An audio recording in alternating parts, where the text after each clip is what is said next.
Welcome to our channel. Today we how to uninstall Canon printer utilities from macOS, full guide step by step clearly. To uninstall Canon printer utilities from macOS, begin by closing any applications that may be using the printer. Next, click on the Finder icon located in the dock at the bottom of your screen.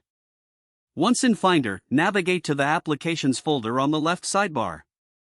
Scroll through the list of applications to find the Canon utility you wish to uninstall. Once you locate the Canon utility, right-click on it. From the context menu that appears, select Move to Trash. To ensure the utility is completely removed, click on, then select Empty Trash to permanently delete the application from your Mac. Now, you may want to remove any remaining files associated with the Canon printer utilities. Click on Go in the Finder menu and choose Go to Folder. In the dialog box that appears, type in /library and press Enter. Within the library folder, look for any folders labeled Canon or Print. If you find any, right-click on them and choose Move to Trash. After moving those folders, this time, type in /library and press Enter. Search for any remaining Canon-related folders or files in this directory as well. If you find any, repeat the process of moving them to the trash.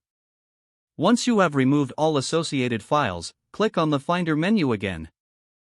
Select Empty Trash once more to complete the uninstallation process. Lastly, restart your Mac to finalize the removal of the Canon printer utilities. Upon restarting, the Canon utilities will be completely uninstalled from your macOS.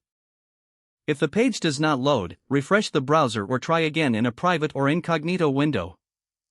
Make sure you are using the correct email address, then retype it carefully to avoid small typos. If your password is not accepted, use the reset option and create a new strong password you can remember. Check your spam folder for verification or security emails, then complete any requested confirmation steps. Enable two-factor authentication if available to improve account security and reduce unauthorized access risk. After signing in, review your profile details so your contact information and settings are accurate and current. If you see an error message, note it down and try again after restarting your device and internet connection. Log out when you finish, especially on shared devices, to keep your account and payment information secure. If the page does not load, refresh the browser or try again in a private or incognito window. Make sure you are using the correct email address, then retype it carefully to avoid small typos. If your password is not accepted, use the reset option and create a new strong password you can remember. Check your spam folder for verification or security emails, then complete any requested confirmation steps. Enable two-factor authentication if available to improve account security and reduce unauthorized access risk. Don't forget to like this video and subscribe to our channel for more step-by-step tech guides.